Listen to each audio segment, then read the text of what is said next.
marka insha allahu tacaala sidoo kale waxaynu dul istaagi doonaa qisadaasina insha allahu tacaala waxay tilmaami doontaa inaana marna ruuxa uusan ka quusan alla subxaanahu wa tacaala.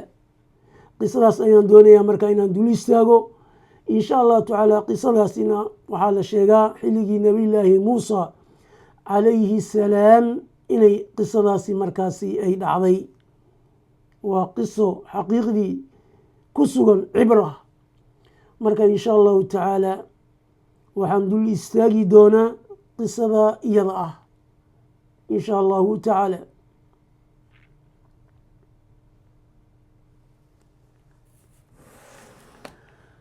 بسم الله الرحمن الرحيم.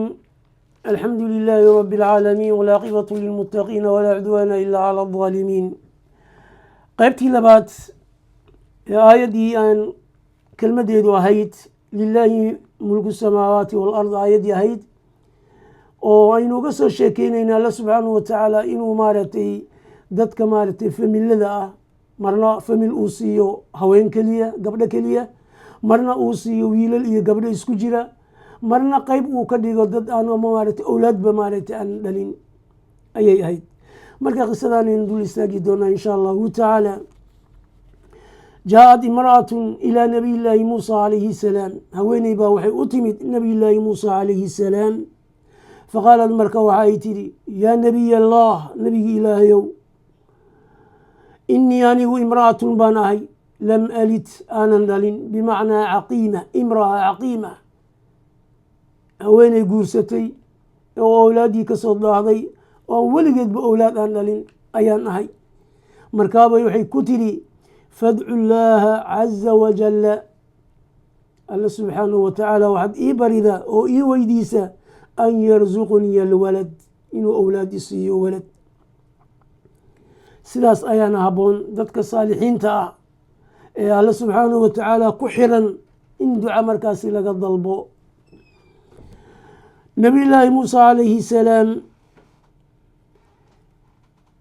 dahaba muusa calayhi salaam yukalimu rabbahu, asagoo markaa la hadlayo allah subxaanahu wa tacaala. muusa marka waxa uu yidhi, alla subxaanahu wa tacaala ayuu baryay, waxa uu yidhi nabiyullaahi wa kaana muusa calayhi salaam waxaa yukalimu rabbahu maaragtay mid la hadla maaragtay alla subxaanahu wa tacaala. fadahaba muusa calayhi salaam yadcuu, asagoo maaragtay baryaya alla subxaanahu wa tacaala ayaa waxa uu yidhi an yarsuqaha alwalad, inuu haweentaasi uu ku irsaaqo walad buu alla subxaanahu wa tacaala uga baryay. qaala allahu caza wajal, alla subxaanahu wa tacaala marka waxau ku yidhi yaa muusa, inii anigu katabtuhaa caqiima, haweentan kuu timid oo ku tiri awlaad baan u baahanahay, awlaad ilaahay ii weydii, waxaad u sheegtaa inaan xugmiyey inaynan awlaadba ayna dhalayn. farajaca muusa calayhi salaam, muusa waa uu soo noqday, yukhbiru lmar'ata bihada alkhabar, asagoo doonaya haweentii inuu gaarsiiyo hadalkii alla subxaanahu wa tacaala uu ku yidhi. fadahabat ilmar'atu, marka arrintii buu u sheegay. fadahabat ilmar'a, haweentii markaasi waa ay tagtay, warajacad ilaa beytiha, gurigeedii bay ku noqotay.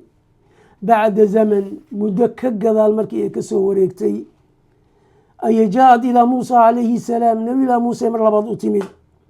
markaase waxay ku tidhi fadcu llaaha lii an yarsuqniya alwalad, ilaahay waxaad ii baridaa in ilaahay awlaad uu isiiyo. fatacajaba muusa calayhi salaam, nabiyullaahi muuse waa uu la yaabay. waa haweentii markii hore u timid, haddana mar labaad bay timid, kamaysan quusan raxmaddii alle subxaanahu wa tacaala. wadahaba muusa calayhi salaam, waa uu tegay yukalimu rabbahu, rabbigiisa isagoo maaragtay la hadlayo oo haweentii maaragtay u weydiinayay inuu ilaahay, haweentii buu u weydiinayay in ilmo la siiyo. qaala allahu caza wajalla limuusa, alla subxaanahu wa tacaala nabiyullaahi muuse waxa uu ku yidhi yaa muusa, inii qad katabtuhaa caqiima, anigu waxaan ku xugmiyey haweentan inayna awlaad dhalayn, bimacnaa xakamtu calayha bilcuqmi, waa ma dhaleys haweentan, awlaad ma helayso. farajaca muusa waa uu soo noqday, يخبر مالة المرأة بهذا الخبر أرنتي أسقوا ورمايا أرنتي بو مركا هوينتي الشيغي فذهبت المرأة حزينة هوينتي واي تكتايدو ملوغي كموقت waxaa dareemi kara arrintaa iyada ah ruuxa aan ilmaha haysan ayaa dareemi kara. inta badani bini aadamku waxay jecel yihiin inay guursadaan oo awlaad ay helaan. haweentii waa ay tagtay 2 jeer bay u timid nabiyullaahi muuse, labadii jeerma waxaa la siiyey jawaab isku mid ah, iyadoo murugaysan bay meeshii ka dhaqaaqday. wa bacda sanatin muddo sanada markii ay ka soo wareegtay رجعت المرأة هوينتي ويسون نغطي تحمل أيضا حنبارسن طفلا رضيعا نقر أولا نوجينا ناس لنسينا أو مالتي أد وير أيضا حنبارسن. فتعجب موسى عليه السلام نبي الله موسى والله يا بي مركابو حكيه يا أمة الله أضونتي إلهي أضونتي إلهي ما هذا الطفل محويا عروتا طفل من هذا يا اسكلبو يرعروتا ير حنبار سنتاي. قالت وحي وجوابتي إنه ولدي وعرور أنا نقول على بيتي وهوينتي لبادي جرب أي أتمي ذلو يري هوينتني ومدلس وحبا مدلس إلهي سداس حكمية. قال موسى مركب وحكيري ألم يكتبك الله عز وجل عقيمة إلهي ميوسن كوقرين إناد مدلس أتا أولاد بدهلين. قالت وحي تري نعم ها واسدات لكني بيتري دعوت الله إلهي بانبريي فإنه رحيم الله سبحانه وتعالى وعلى رحيمه. فقلت عن إلى بيتري وكنت عسن جري وكل علم جري يا رحيم يا رحيم ارزقني الولد. وحن كنت عسن جري بيتري الله رحيم كهو وحن دوني إناد ويرزاق ولد سلاس بيهوانتي وحيكوها شيء وولد. فرجع موسى إلى ربه يكلمه نبي الله موسى إلهي بكل نقضي. قال وحويق يا ربي دعوتك وانك بريب مارتي وعن كابري هوانتا سئناد أولاد سيسو. فقلت لي وعنتي إن أنك أذيقو كتبتها عقيمة إناد أقرتها وانتا سئناد أولاد إن دلين حتى الأولاد بيهستا أرنتو سيوح أجرا. فكيف رزقتها الولد سيدات أدكو إرزاق دي أولادها. قال الله عز وجل لموسى وحكيري يا موسى كلما كتبتها عقيمة مروا الباء وأنكو قرها وانتاسي إني مدلستا إن أقري. قال دعي أورانيسي أيضا دعي سنيسا يا رحيم يا رحيم بكسر العليش مركا إيضا